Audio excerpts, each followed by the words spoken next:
Soy zapatista del estado de Morelos, porque proclamo el plan de Ayala y de San Luis.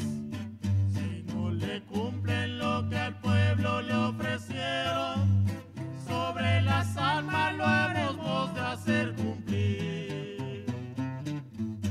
Muy buenas tardes tengan todos nuestros oidores, miradores, seguidores, bebedores, masticadores y regurgitadores de la palabra que se expresa a través de nuestro canal de YouTube, La Comuna de la Palabra.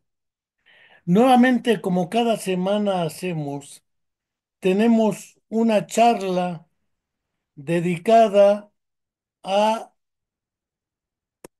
recordar, no solo por razones de memoria, sobremanera a poner los puntos sobre las íes contra el olvido a 102 años del asesinato de Ricardo Flores Magón.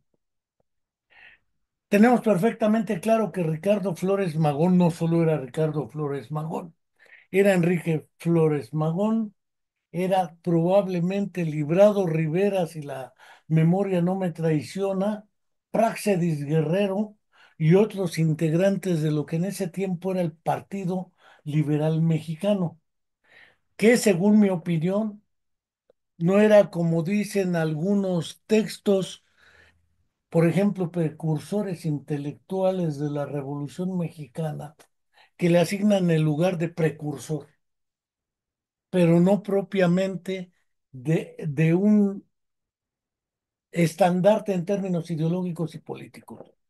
Segundo, el cartel tiene una A, que no es propiamente la del anarquismo contemporáneo. El anarquismo de aquella época tenía otras connotaciones, sobre todo acá en México, en Estados Unidos y en algunos lugares de Europa. No prejuzgo el asunto de Rusia con Mikhail Bakunin o con el príncipe Kropotkin o con Proudhon y los debates que tuvieron con Marx y posteriormente con Lenin. Ya no digo la Guerra Civil Española, lo que eran los anarquismos en diferentes épocas históricas. Pero sí, el título es una charla contra el olvido a 102 años del asesinato de Ricardo Flores Magón. No quiero tampoco dejar de recordar, como cada semana hacemos desde hace ya más de 10 años, que el gobierno en turno presidido por la presidenta Claudia Sheinbaum Pardo tiene una deuda histórica que el entonces candidato a la presidencia de la República, Andrés Manuel López Obrador, se comprometió a saldar. Entregarnos la verdad histórica sobre la desaparición forzada de los 43 jóvenes de la Escuela Normal Rural Raúl Isidro Burgos de Ayotzinapa en Tixla de Guerrero, y hasta ahora no tenemos ni la verdad histórica, ni siquiera la verdad.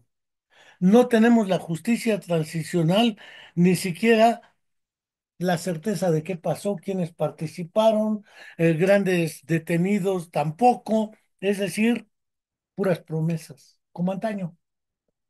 No quiero dejar de enviar tampoco un fraterno saludo a Angélica Rodríguez Monroy, madre de Viridiana Anaid, estudiante de nuestra Facultad de Psicología de la UAM, también desaparecida hace más de 10 años, y le recordamos que seguiremos expresando por este medio nuestra demanda de la verdad histórica y la justicia.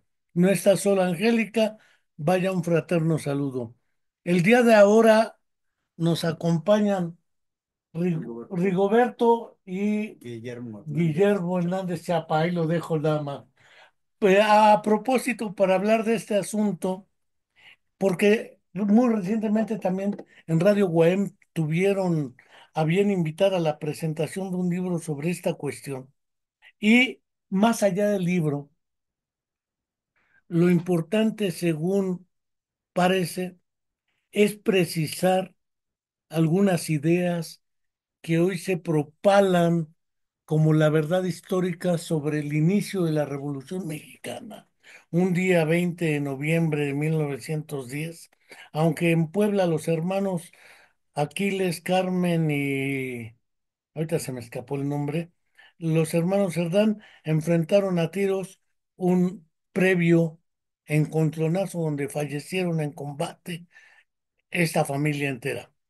No quiero tampoco dejar de señalar que desde antes ya existían lo que algunos llamaron precursores, pero más que precursores son realmente iniciadores de un proceso revolucionario que venía de más atrás. Yo voy a cerrar mi boca, le voy a dejar la palabra a nuestros invitados para que nos digan por qué efectivamente decimos contra el olvido. Porque no estoy seguro que sea un olvido, probablemente sea una omisión ideológica. El expresidente Andrés Manuel López Obrador no se cansó nunca de referir a Francisco y Madero, a Benito Juárez, a ahora a Leona Vicario y otra serie de personajes que cada 20 de noviembre los ponen en un desfile deportivo y los ponían juntos Pancho Villa, Francisco y Madero, Venustiano Carranza y probablemente Álvaro Obregón. Sin embargo, los cuatro no perseguían lo mismo. Más bien, dos de ellos persiguieron a otros dos, a Pancho Villa y Emiliano Zapata, además de haber perseguido a los hermanos Flores Magón. Sabemos que también eran perseguidos en los Estados Unidos y como otros tantos, allá murieron y como un 1 de mayo, a propósito también de los anarquistas que fueron ahorcados en Estados Unidos, es de los pocos países donde todavía la pena de muerte subsiste y donde guardan silencio ante los golpes de Estado de sus aliados, como en Sudcorea, porque lo peor del mundo es Norcorea, lo peor del mundo es Rusia, China y solamente ellos son los buenos. Parece ser que ahora Daniel Ortega los quiere provocar proponiendo que sí se instalen bases militares rusas en Nicaragua. Ya veremos, dijo el ciego. Quiero ver sangre, decía en la vena Isabel, cuando todavía funcionaba. Los rudos, los rudos, los rudos. Entonces le dejo la palabra a uno de los rudos, ¿no? Bueno, a cualquiera de los dos rudos, para hablarnos de esta breve, pero no tan breve, este breve segmento de la historia que según mi opinión, más que ser eh, olvidado, deliberadamente ha sido tergiversado y omitido. Cierro mi boca y adelante. Gracias. Los muertos dan miedo, pero en la imaginación popular se puede contrarrestarlos con el olvido, con los insultos, con rezos o con una veladora, pero no funciona para todos los muertos. Hay muertos que a pesar de el insulto, a Ricardo Flores Magón lo llamaron bandido por parte de la dictadura, bastardo por parte de Madero. A Ricardo Flores Magón lo ocultaron, trataron de que no se supiera quién era. Los intelectuales burgueses del régimen lo llamaron precursor, precursor de una revolución burguesa. No es posible. Ricardo Flores Magón y los magonistas y el Partido Liberal Mexicano que se forma a partir de 1905 o que se transforma a partir de 1905 es un partido del proletariado con un programa revolucionario que busca acabar con la dictadura y instaurar una nueva forma de gobierno con los trabajadores en armas. Ahí hay un punto que me parece fundamental. No muy recientemente, pero sí no hace mucho, leí una autobiografía de la poeta nicaragüense Yoconda Belli, que era parte del grupo de lo que en ese tiempo eran los Guerra Popular Prolongada, eh, los que hubieran fundado el Frente Sandinista original. Después agregan terceristas y otros más. Y ella decía, los insurreccionales, que son los que efectivamente ganaron políticamente el poder, los Ortega entre ellos, la esposa de Daniel Ortega, Lorena Murillo. Pero hay un asunto. Parece ser que lo que dice Yoconda Belli, y me parece fundamental en los análisis. La mayoría les daba unidad el tirar la dictadura, léase la de Anastasio Somoza. El problema venía con qué sigue. Y tengo la impresión de que algo similar, pero diferente, ocurría en México. No solo los integrantes del Partido Liberal Mexicano, no solo los carrancistas posteriormente, ya había caído Porfirio Díaz, no solo Madero tenían la pretensión de tirar la dictadura y al dictador. Parece ser que Madero negoció la ida a París con este Porfirio Díaz, una salida pacífica, digámoslo así. Te vas y nos quedamos nosotros. Tengamos claro que Obregón, Carranza y Madero eran parte del poder político de la época desde el porfiriato.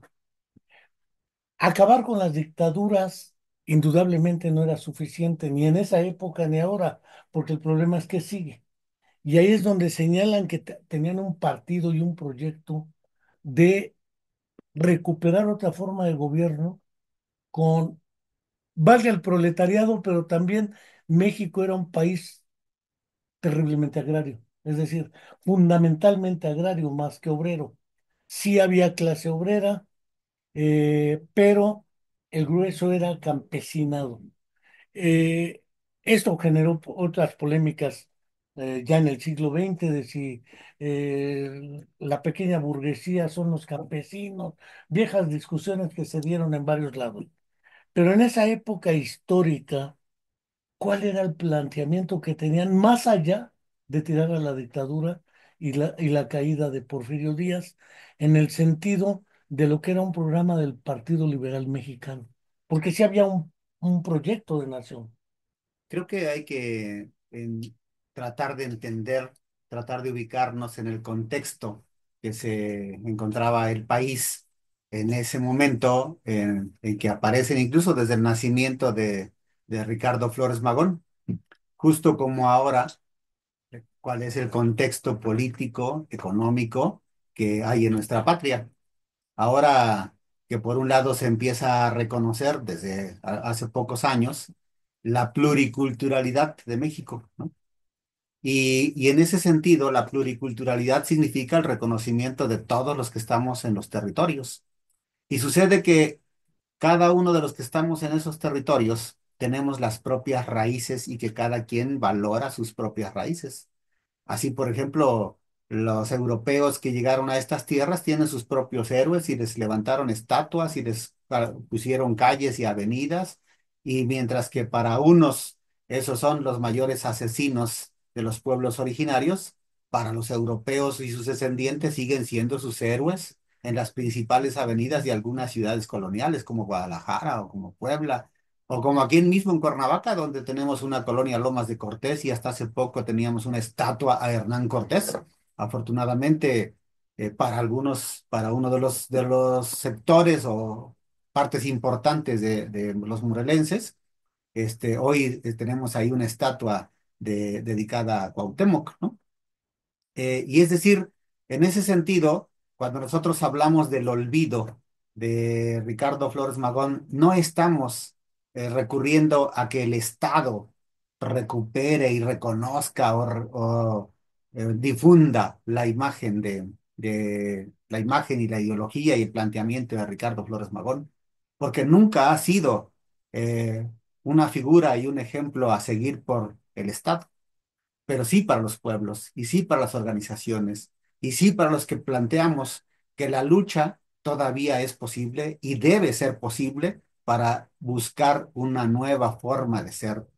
En ese sentido, como bien lo dices, no solamente en Nicaragua, sino en todos los países de América Latina, incluido México, se ha discutido mucho las formas de lucha, cómo hacer la lucha en contra de la tiranía, sí, política o expresada en los partidos de Estado o en las figuras como de Anastasio Somoza, y la discusión de los luchadores sociales y los revolucionarios siempre ha sido cómo hacer la lucha. Y luego, después de triunfar en la lucha, ¿qué sigue, no? Y México es recurrente en ese sentido desde la independencia y antes de la independencia, ¿no? la independencia hubo una guerra y luego inmediatamente después entre república y imperio y todavía ahí nos pasamos como 50 años discutiendo, o se pasaron, discutiendo, qué era lo mejor, república o imperio, y en esa discusión y pérdida de tiempo y búsqueda de camino, se perdió también medio territorio nacional, ¿no? Es decir, ese es un tema recurrente. Habría que recuperar el contexto en el que nace Ricardo Flores Magón y en ese sentido, por ejemplo, estaríamos hablando de cuáles eran las condiciones de México en 1873. Ya se le había ocurrido morirse a Benito Juárez y estábamos en pleno inicio de la dictadura, ¿no? Y luego a los 8 o 10 años en que Ricardo Flores Magón y su familia vienen a la Ciudad de México, que estamos hablando allá de por 1881, digamos que encarna la vida de los Flores Magón como de mucha gente, lo más brutal o lo más frontal con la dictadura entre un pueblo que no tiene alternativa y que todas las opiniones y participaciones van a ser la masacre y bátenlos en caliente, frente a una dictadura que parecía todopoderosa. Y ahí, y justo ahí es donde nosotros valoramos el ejemplo heroico de los Ricardo Flores Magón y la audacia de construir un partido en esas condiciones. En las condiciones de persecución a muerte, en las condiciones de una pobreza inmensa, de en las condiciones de hacer volar la imaginación para idear una forma de lucha, idear una forma de manifestación. Y podemos ver toda la década de los 80s y 90s cómo hay una gran confrontación en la Ciudad de México y en las ciudades entre las organizaciones, los clubes que en ese momento se organizan en contra de la dictadura. Y no solamente ahí, y esa es la gran enseñanza que algunos de nosotros tomamos de los Flores Magón y del Partido Liberal. ¿Cómo no posicionar una un solo análisis del contexto en las ciudades o en el campo, sino poder compartir, y en los escritos de Flores Magón lo podemos revisar, cómo dibuja, cómo identifica los contextos de pobreza y de miseria tanto en lo urbano como en lo rural, y establece una comunicación con la población, que es algo que como fuerzas políticas va a ser fundamental para el desarrollo de las propuestas. Y creo que cuando hablamos nosotros, las organizaciones y los colectivos, de luchar contra el olvido, no estamos pidiendo que sea el Estado o que sea los partidos políticos o la clase política en el poder la que recupere la memoria de Ricardo Flores Magón, sino luchamos en contra del olvido para que los pueblos, las organizaciones sociales, las organizaciones revolucionarias, recuperemos el ejemplo, el ideario de Ricardo Flores Magón y el Partido Liberal Mexicano. Solamente como referentes históricos quiero mencionar el texto de Carlos Marx y Federico Engels, el manifiesto del Partido Comunista, y subrayo el título, Manifiesto del Partido Comunista. La otra idea es la idea publicada prácticamente en 1905 por Lenin en su libro ¿Qué hacer? En ese libro plantea dos elementos fundamentales, el partido y el periódico. Y curiosamente, por la misma época, Ricardo Flores Magón está impulsando, no solo él, sino varios con él, un partido y un periódico. Resalto esto porque muy probablemente no sea el precursor, sea el primer partido en la historia de México de tal envergadura y probablemente uno de los primeros periódicos de la organización del movimiento en nuestro país, a diferencia de los otros. ¿Sí? Eh, También tengo claro que había ya antecedentes como el de Plotino Rodacanati, un griego que vino para acá, o un indio que vino también a tratar de constituir los vestigios del Partido Comunista en México, que curiosamente el Partido Comunista Mexicano aparece hasta después de 1910. Dicen que es el primer partido, o se dice en las historias, prácticamente en el 13, 14 está apareciendo. Sin embargo, el Partido Liberal Mexicano existe desde antes. Tiene un proyecto de nación que impulsa ideológicamente los argumentos para la organización de la Constitución Política de los Estados Unidos Mexicanos, la de 1917. La idea de la Constitución viene de Europa, viene de Francia, a partir de la Revolución y ciertas variantes de la francesa, digo, y parece ser que están sumamente adelantados para la época los hermanos Flores Magón y los integrantes de un partido, porque además andaban viajando por todos lados y haciendo trabajo. No voy a utilizar el término porque en esa época no estoy seguro que se utilizara el de la clandestinidad, pero era de cierto modo ese estilo de trabajo a través de una herramienta como era el periódico. Hoy las circunstancias son otras, ya hay internet, ya hay YouTube, ya hay un chorro de herramientas que han trascendido la idea de un periódico que te acerca y como dice el periódico, compañero, etcétera, etcétera. Pero no cabe duda que probablemente la primer visión de un partido independiente, ideológica, económica y políticamente del poder. Ahora ningún partido es independiente de nada. Reciben presupuesto del Estado-Nación, de eso viven, se vuelven vividores y andan a salto de mata entre senadurías, diputaciones y cargos de elección popular en una visión de una democracia representativa. En esa época ese no era el planteamiento. Ujú. ¿Cuál era la idea que subyace a este planteamiento? Que alguna vez discutiéndolo con otro compañero, va a venir después la pregunta, pero de una vez la apunto. Fue derrotado el Partido Liberal Mexicano y el movimiento anarquista de esa época por los triunfadores en la Revolución 10-17. Salvo que conteste Rigo, yo solo quiero agregar dos cosas que hacen identificar ese proceso del Partido Liberal. Ya decías que hay similitudes entre el partido y el periódico, pero yo agregaría otras dos cosas más. Junto con el partido y junto con el periódico existe un programa Sí, que no había habido hasta ese momento y que es lo que guía a la lucha. Y además, lo más importante es un método de trabajo, ¿no? Un método de trabajo que se establece como algo que va a darle identidad a los liberales del Partido Liberal Magonista, no solamente en la capital, sino en todo lo ancho del país, ¿no? Hay un método de trabajo que habría que recuperar, que es del que no se habla mucho, para ver cómo construyeron los clubes y la membresía del Partido Liberal para que pudiera funcionar como el partido organizado desde los pueblos. El pensamiento, el marxismo en México era prácticamente inexistente. No hay posibilidades de que Ricardo Flores Magón hubiera accedido a los textos clásicos. En Rusia ya se conocía el Capital, ya se conocía el Manifiesto y se conocían muchísimos textos. Aquí no, recordemos, era 1900, no existían las redes sociales, no existía Internet y la forma como la gente accedía a información era mediante cartas.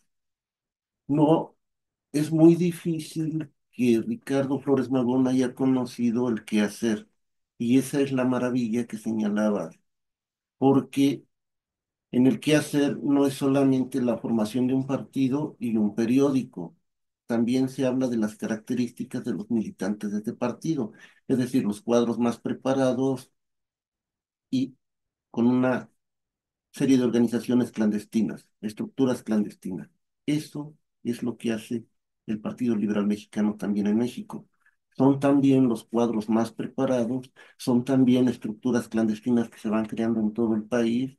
Es un periódico que se convierte en organizador y agitador, tal como lo planteaba Lenin en el quehacer. Un análisis correcto, realizado considerando todas las contradicciones que se dan en la sociedad, tendría que llevar a un planteamiento correcto. Y ese es el planteamiento al que llegan los magonistas. El programa de 1906 no fue inventado por los intelectuales o por la dirección del partido. Para la elaboración del programa se recurrió, se entrevistó a todos los militantes del partido en todo el país, de tal suerte que la información que reciben los que se encargan de redactarlo es precisa. Ellos saben cómo viven los campesinos, cómo es la tienda de raya, cómo los obligan a trabajar en jornadas extenuantes, desde antes que salga el sol hasta mucho después que se ponga el sol, condiciones que son peores que las de los esclavos. Ellos conocen los hoyos infectos que son los talleres y las fábricas y la miseria que reciben los trabajadores. Ellos saben de los abusos, del enriquecimiento de los integrantes del poder, ellos saben de lo que representa la Iglesia Católica, de tal suerte que el programa de 1906 es lo más cercano a la realidad que se vive en México. Y el planteamiento que se hace en él es lo que el pueblo mexicano quiere, lo que necesita. Por eso es que indudablemente se crea un movimiento poderosísimo. Se habla de más de 30, 40,000 periódicos que se reparten en el país y que cada periódico en cada lugar donde se repartía era como una radiografía de los alcances del Partido Liberal Mexicano. Pero además, y la magia es que el planteamiento del Partido Liberal Mexicano es luchar hasta terminar con la dictadura. Y se da el primer levantamiento en 1906. No fue una insurrección radicalizada, una huelga radicalizada, fue una insurrección popular que incluye enfrentamientos en Veracruz, en Tamaulipas y en varias partes del país. Son derrotados. En Cananea se dan combates con los Rangers de Texas después de que son derrotados el ejército mexicano, las policías mexicanas. Son derrotados los magonistas en 1906, pero la estructura política no es tocada, de tal suerte que para 1908 se vuelve a dar una segunda oleada revolucionaria que incluye Veracruz, Tabasco, la Ciudad de México, algunas partes de Guerrero, y nuevamente son derrotados terriblemente. Pero el Partido Liberal Mexicano sigue preparándose porque la guerra es hasta acabar con la dictadura. Y en abril de 1910 se inicia la tercera oleada revolucionaria. Uno de los problemas que vemos en este continuo enfrentamiento es que se va desgastando el Partido Liberal Mexicano. No había un posicionamiento anarquista en la práctica del magonismo ni de Ricardo Flores Magón hasta 1910-11 lo podemos ver. Para 1911, Ricardo Flores Magón empieza a plantear que no es necesaria la toma del poder, empieza a tener un discurso diferente y eso, a mi juicio, lo aleja del pensamiento de los intereses del pueblo. Se va, se va diluyendo y finalmente, con la intervención del ejército norteamericano, con la persecución despiadada de los militares. La burguesía, furiosa por lo que representaba, lo persigue. Incluso en Chihuahua, Francisco Villa es uno de los encargados de perseguir a los liberales, de tal suerte que Ricardo Flores Magón lo señalaba como perro guardián de la burguesía. Finalmente, el Partido Liberal Mexicano es derrotado. Se acaba la experiencia inusual en el país y se acaba la opción de los pobres. Quizá valga la pena considerar dos cuestiones. Guillermo fue enfático. No solamente había un periódico y no solamente había un partido, había un plan de trabajo. ¿Cuál es la diferencia entre el plan de trabajo del Partido Liberal Mexicano y el plan de San Luis, por ejemplo, que es de los primeros. El plan de Agua Prieta y los otros planes aparecen posteriormente, salvo el plan de Ayala que aparece en el 14 y por otras razones distintas a lo que era la ley agraria de Villa. Francisco Villa fue cambiando a lo largo de persecutor de liberales a efectivamente la alianza con, con Emiliano Zapata y el Ejército Libertador del Sur. El segundo problema es efectivamente el de los alcances del proyecto. Era nada más tirar a Porfirio Díaz y la toma del poder, porque efectivamente el problema de la toma del poder es otra de las viejas discusiones entre anarquismo y socialismo, por lo menos en Europa. Las discusiones entre Bakunin, Proudhon y Marx eran en términos de si es necesario una dictadura o no, y es donde Marx empieza lo mismo que Lenin, después en las discusiones con Luxemburgo, Rosa y con Antonio Gramsci, del papel del partido y si se toma o no el poder, porque entonces, pues el poder lo tiene un grupo, el que gana militarmente. La derrota también fue en sentido militar, supongo, no necesariamente ideológica, porque tanto en la Convención de Aguascalientes como en el Constituyente del 17, ¿sí? Hay anarquistas y magonistas planteando la alternativa. Tanto que el propio asesor de posteriormente Lázaro Cárdenas, el general, se me escapa la apellido, ahorita me acuerdo, este, al que no puso de candidato y pone a Manuel Ávila Camacho en su lugar. Sí. Realmente estaba más cerca de Flores Magón que de otros. Él era el más radical visto así. Francisco J. Mújica, que después lo hacen gobernador de Michoacán como consolación por...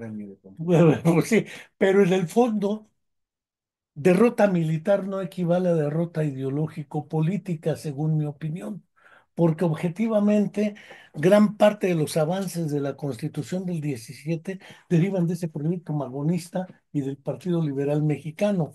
Lo otro, el asunto del 27 deriva del propio zapatismo y otras variantes, ¿no?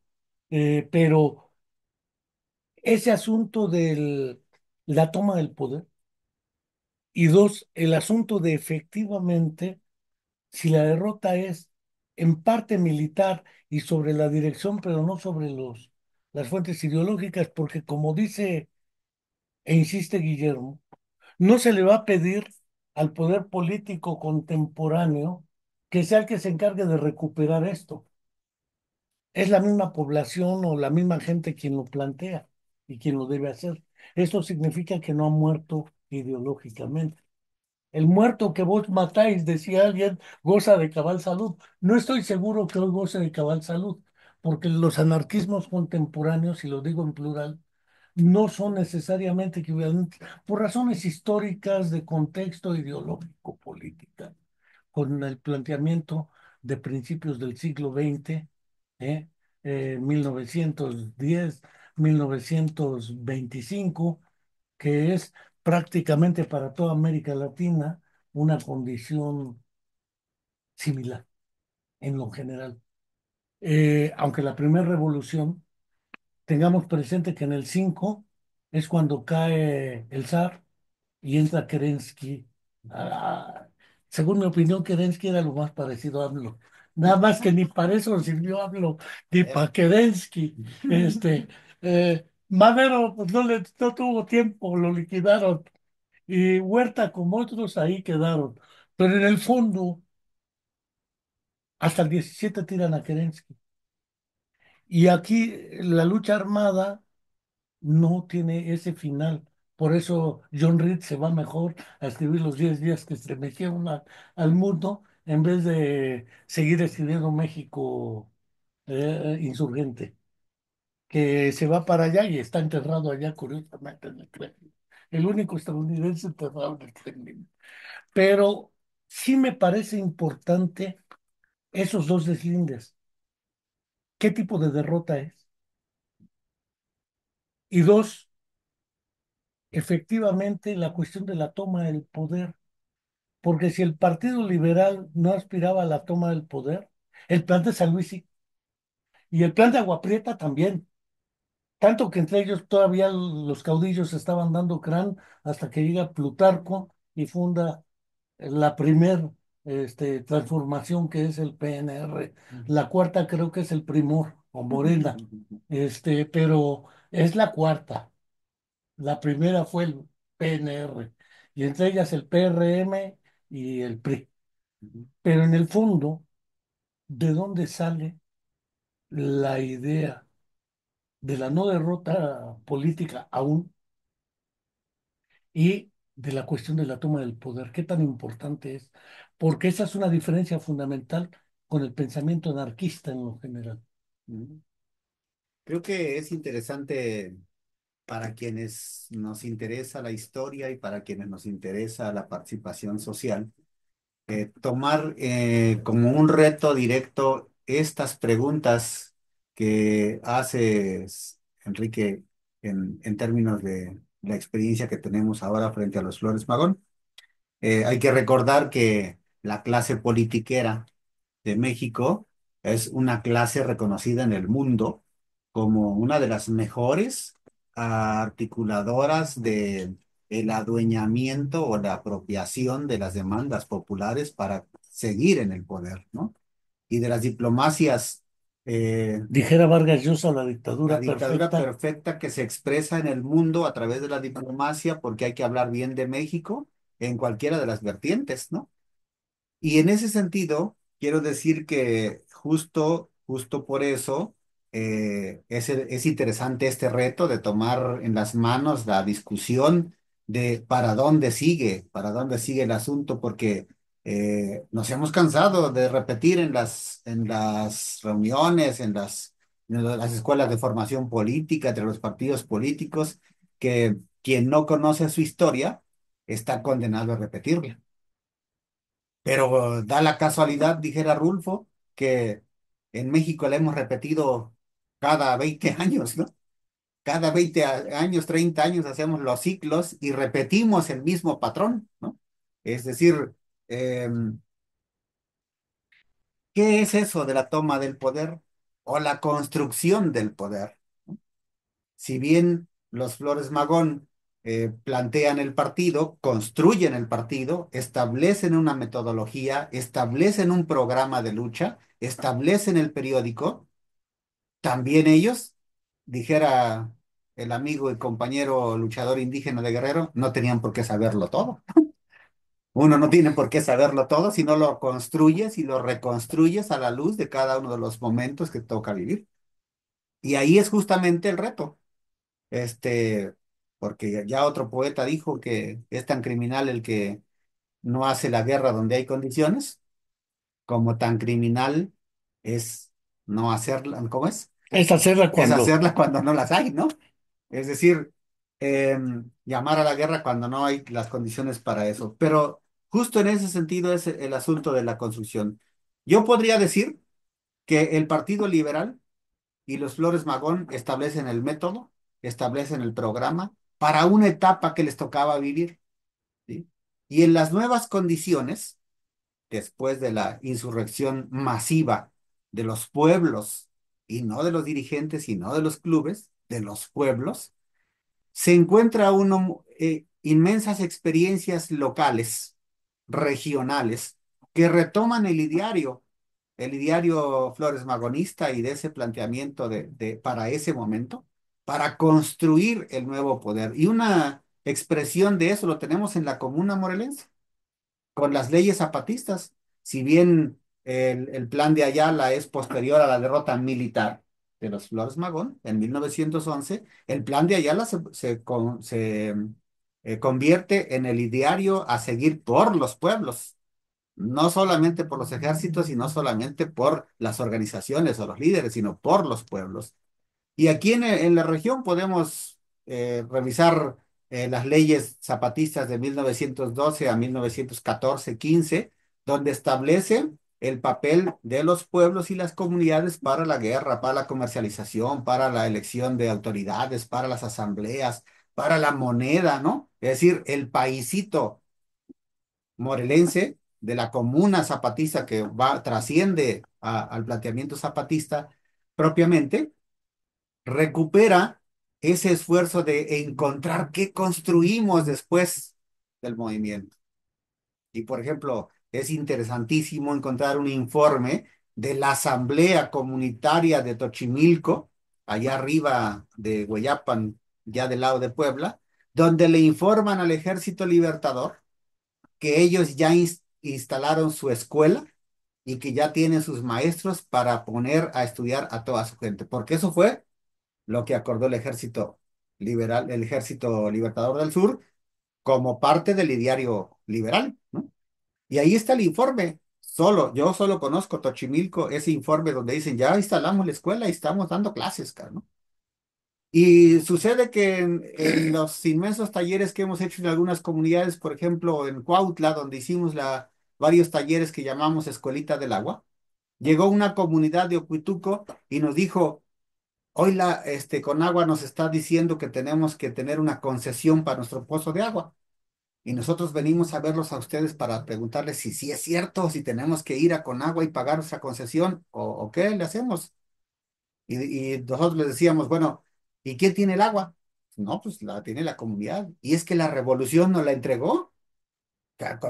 ¿Cómo fue que les entregó la revolución? No, es que tenemos nuestro documento donde el general fulano de tal nos entrega nuestros pozos de agua y dice que la comunidad es la encargada de darle mantenimiento a la vía del agua. Y yo les dije, ¿y tienen eso por escrito? Claro, aquí está, ¿no? Y toda la gente tiene su copia, en sus familias tienen la copia donde el general dice que el Ejército Libertador nos entrega nuestra agua.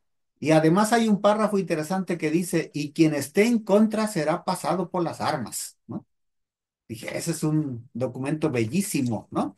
Es decir, ese Pero ideario todavía no pasan a nadie por las armas. Esa es todavía, la... todavía están buscando quién quiere adueñarse de su agua. Y esas expresiones de donde los pueblos se hacen poder en función de sus necesidades y lo que tienen en su territorio es parte del planteamiento. Tal vez, tal vez ahora, a la luz de 100 años de teoría, pues podríamos revisar por qué no pensó eso Flores Magón. Bueno, porque Pues allá habría que estar en esas el condiciones, ¿no? cerebro no segrega... Habría que estar en esas condiciones para saber por qué no pensó Flores Magón o los magonistas, todo eso. Pero ojo, el hecho de que no lo hayan pensado o decir que no lo pensaron o que no lo tengamos por escrito, no quiere decir que no se aplicó, porque la misma organización militar que promovió las insurrecciones en 1906 y en 1909, en todos los lugares, por ejemplo, podemos ver la insurrección que comanda Praxedis Guerrero en Chihuahua, es bellísima. Es bellísima que Es se que si no tienen asemeja, agua, no, ¿con qué preparan alimentos? ¿Con qué hacen todo? Entonces, se tienen que apropiar la tierra, el agua y claro, los bienes. y entonces ahí es donde entra el asunto de la toma del poder o la construcción del poder en los territorios. Pero quiero llamar este asunto de por qué la historia se repite, porque los magones, los liberales, el Partido Liberal, plantean el partido, el programa, el método y el periódico y construyen y llevan a cabo todo su plan hasta la derrota militar de 1909, pero están enraizando sus propuestas en los pueblos. Ojo, no en la clase política, sino en los pueblos, que son los que llevan a cabo todo ese planteamiento de adueñarse de lugares. ¿Qué dice el plan de Ayala? Los pueblos son los propietarios de tierras, aguas y montes. ¿Sí? Ahora podríamos decir, eso es el territorio. Sí, pero en ese momento no se manejaba el Es el concepto de 27 territorio. constitucional. Pero ahí tenemos la expresión de territorio, tierra, aguas y montes, como tal en concreto. Y cierro diciendo que la tarea que nosotros planteamos ahora de, de que no le peleamos al sistema, no le peleamos al régimen que recupere la imagen de los magonistas y de la lucha del Partido Liberal, sino construirla desde abajo, porque lo que planteamos no es que se repita la historia o que no, que planteamos la recuperación de la historia de manera masiva, es decir, por los pueblos mismos, porque hubo un levantamiento armado y un proceso electoral, un proceso politiquero de la revolución. Pero en ese mismo esquema, Rubén Jaramillo, en 1930, 1940, 1950 y 1961, recupera el levantamiento armado, la amnistía, el trabajo político y la propuesta política, ¿no? Y ya Genaro Vázquez en el 60, en el 59-60 La copra. recupera un movimiento político, una lucha contra una dictadura, pero construye la autodefensa hasta llegar al movimiento armado, ¿no? Y ahora puede ser que AMLO jamás reconozca la lucha directa del ejército zapatista, ¿no? Como tal, ¿qué plantea en el 94 el EZLN? Las 10 demandas, ¿no? Tierra, agua, vivienda, trabajo, salud, etcétera, ¿no? No plantea la toma del poder, pero esa misma demanda y ese mismo proceso organizativo lo retoma la cuarta T para decir, sí, vamos por el poder y contra la mafia, y si algo hay que aprenderle, ojo, hay que aprenderle a la cuarta T, es poder ubicar al enemigo explícito, en esa difuminación que había de quién es el enemigo político en el neoliberalismo, ¿no? Es decir, por lo menos la cuarta T ubicó muy bien al enemigo y, ojo, no las organizaciones, no los clubes, no el partido, sino los pueblos. Los pueblos y las masas descubrieron, pero esas mismas masas son las que están exigiendo que se lleve realmente los cambios directos. ¿Hacia dónde vamos? No lo sé, pero habrá que prepararse para ello. Algunos ya no estaremos. Ilustre. La lucha contra el capitalismo es insuficiente si no se tiene una estrategia. El problema del Partido Liberal Mexicano es que solamente se queda en un programa mínimo y no hay un programa máximo.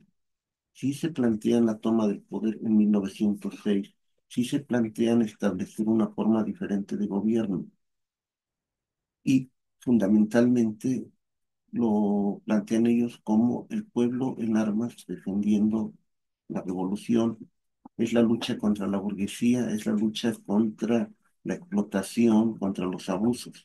Eso lo hace diferente al plan de San Luis y al proyecto de Madero.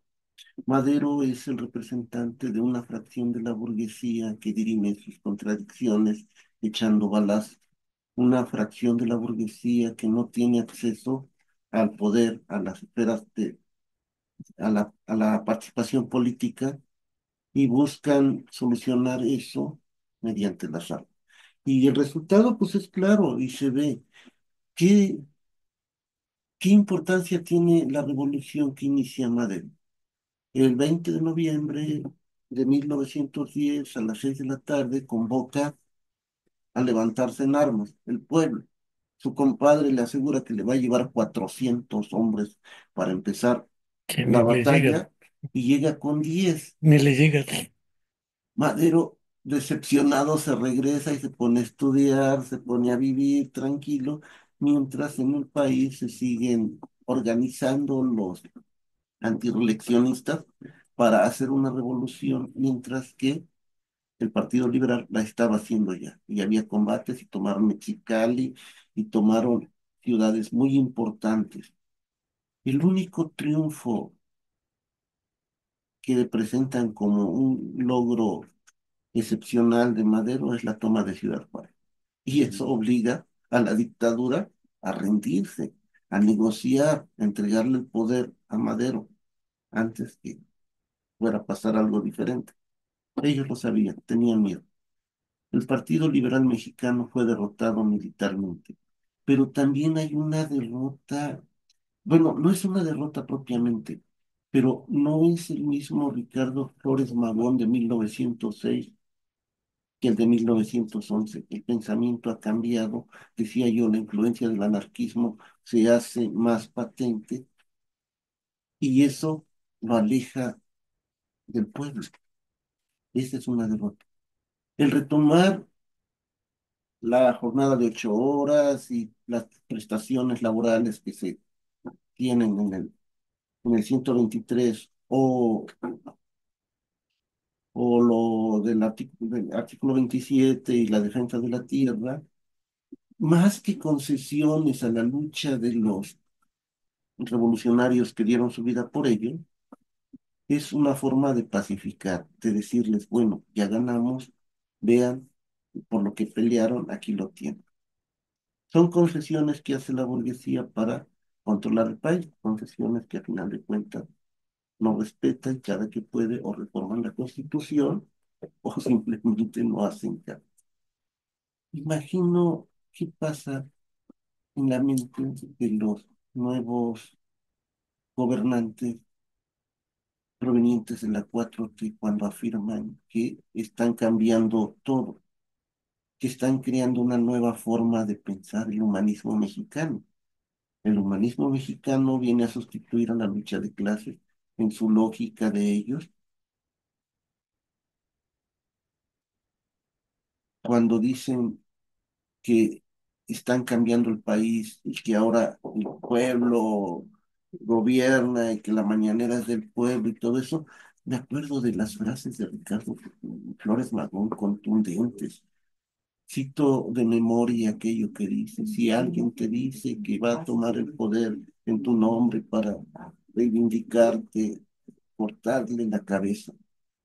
Ese es Ricardo Flores Magón.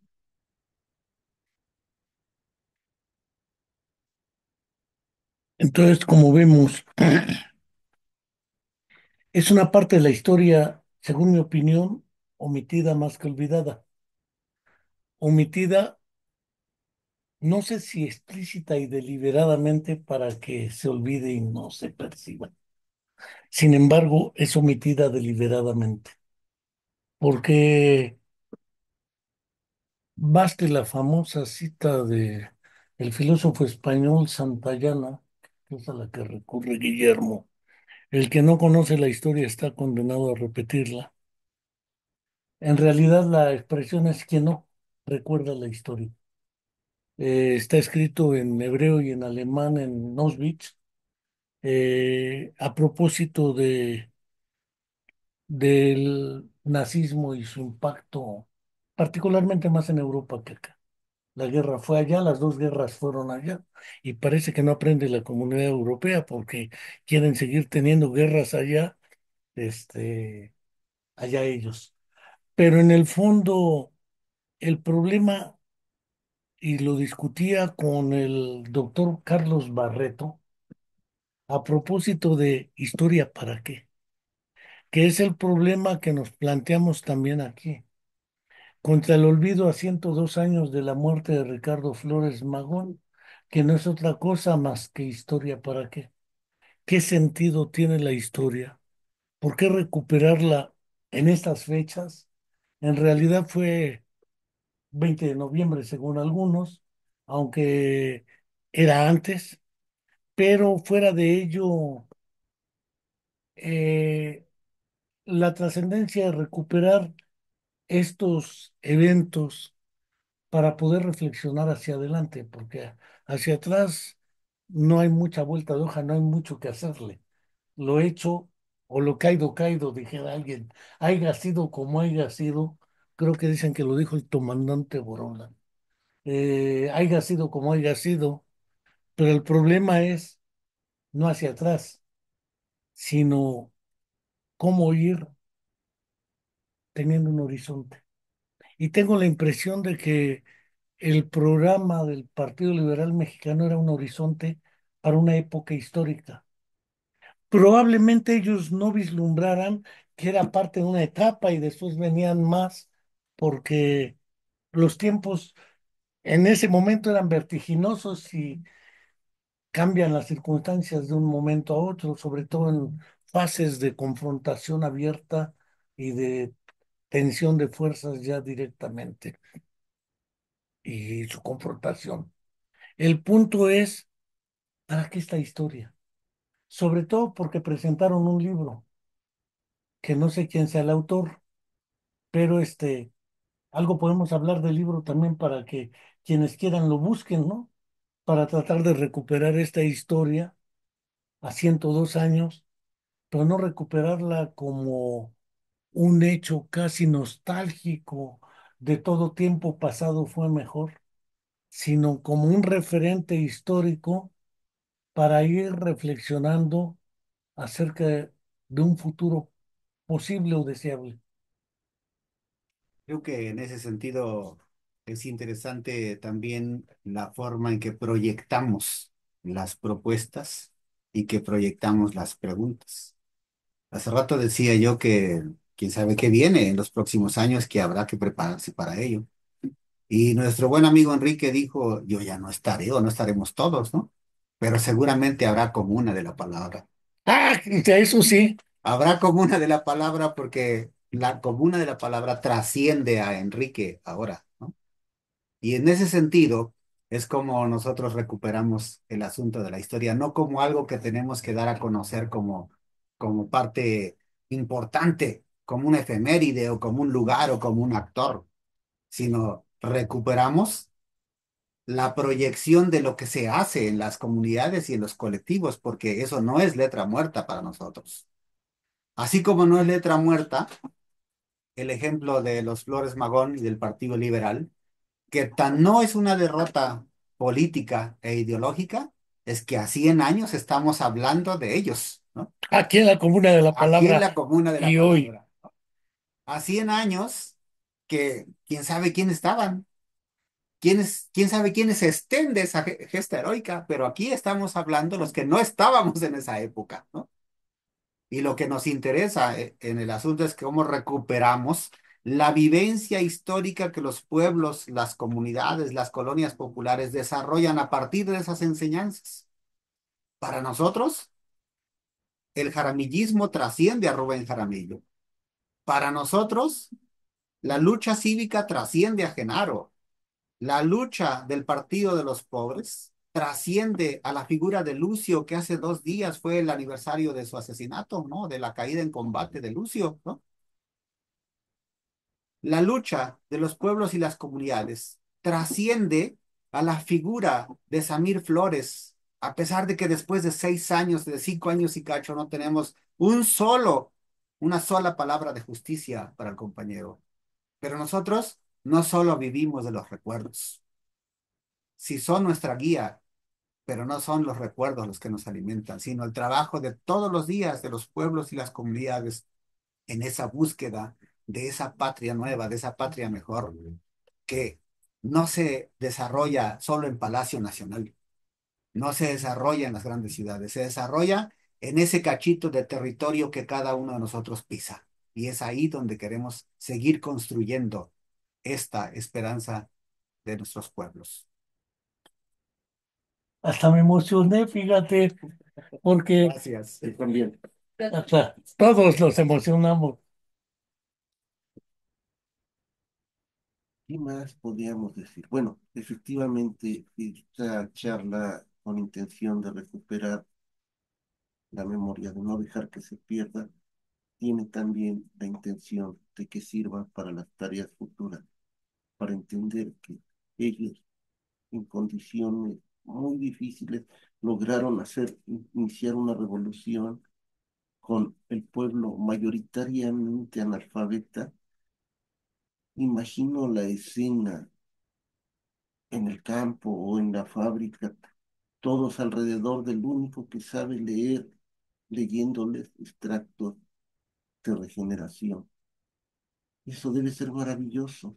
Ellos lo hicieron de esa manera y nosotros estamos, contamos con toda la tecnología, pero estamos perdidos cada uno en nuestros espacios sin saber cómo avanzar en la construcción de eso que llama Guillermo un mundo mejor. Cuando decía que ya no estaremos, probablemente, los que hoy estamos somos los que no estuvimos 100 años atrás, dijera. Pero quienes hoy estamos aquí, algunos seguirán y se llevan esta tarea porque no es solo mía o de ustedes o vamos, la Rubén Jaramillo no solamente De el acuerdo. Güero Medrano.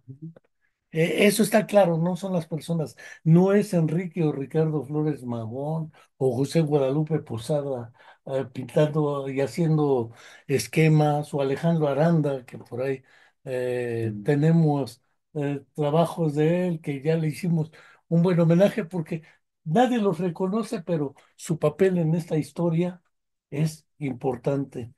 En ese sentido, creo que vale la pena. eh, no es un speech autoelogioso, pero sí seguir la comuna de la palabra. Ya llevamos 6 años, vamos a cumplir 7 años ya. Y seguramente esperemos que siga, aunque uno no esté, porque uno no es eterno ni está a perpetuidad.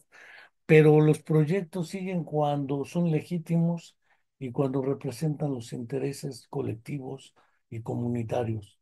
No importa el sector dentro del cual esté. Lo que importa es seguir en esto. Y vamos, nos conocemos de atrás tiempo y no es albur, Ajá. de tiempo atrás para que no suene albur. Y seguramente en el camino andamos, arrieros somos. Quiero contarles una anécdota que me llena el corazón. En los noventas, seguramente hacia finales de de los ochentas, en Morelos, algunas organizaciones hicimos un comunicado para llamar a la organización de esos eh, recurrentes llamados a la organización y a la unidad que hacemos en las organizaciones. Pero además planteábamos las demandas centrales de los pueblos y las comunidades.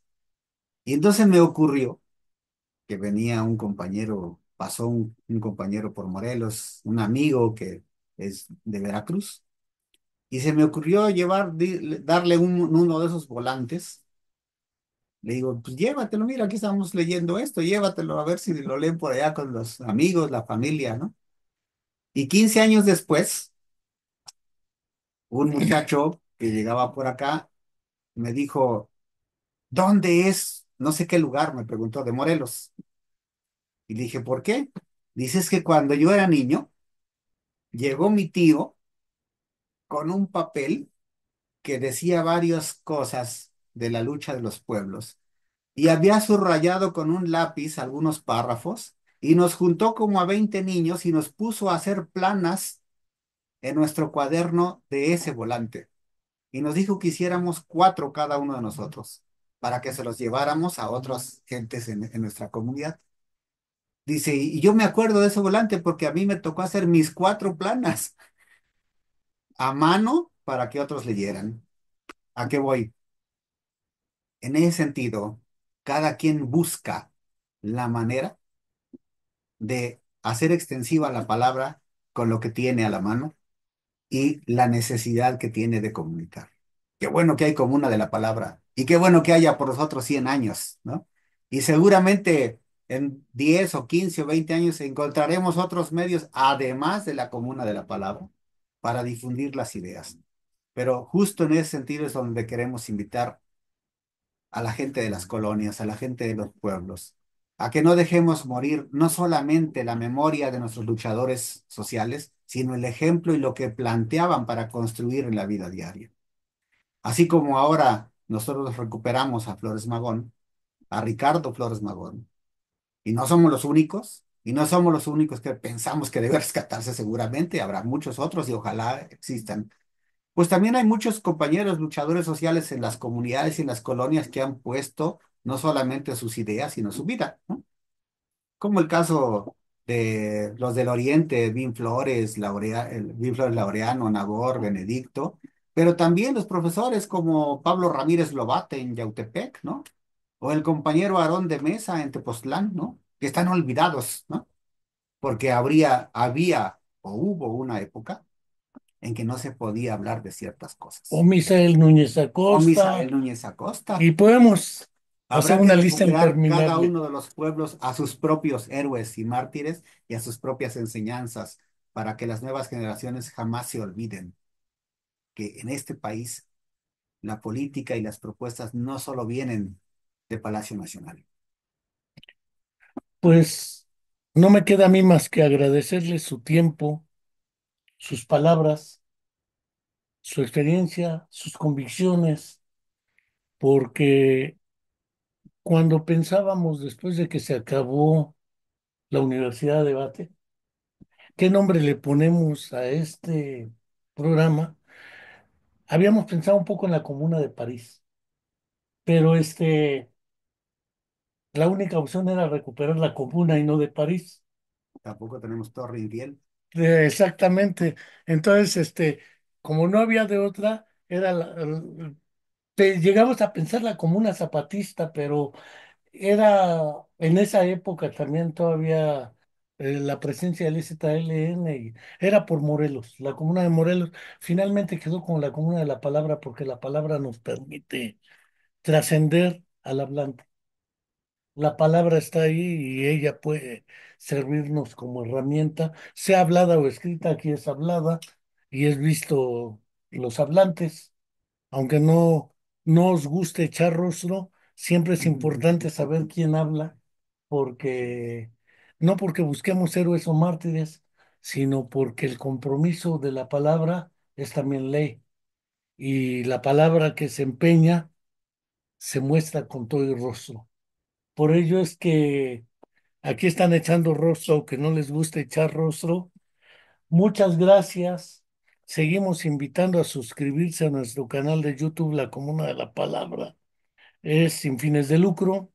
Ya tenemos más de 450 programas, cada semana uno de entre una hora, hora y media, sobre diversos temas. Y tenemos un repositorio que vale la pena quienes lo quieran ver sobre muchos asuntos. Hasta la próxima y muchas gracias.